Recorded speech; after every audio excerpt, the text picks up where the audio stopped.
Баршаңызға қайырлы күн достар, менің каналыма қош келдіңіздер.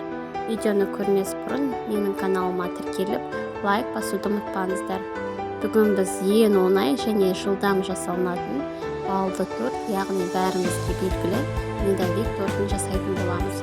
Ал кеттік бәріміз бірге жасап көрейік.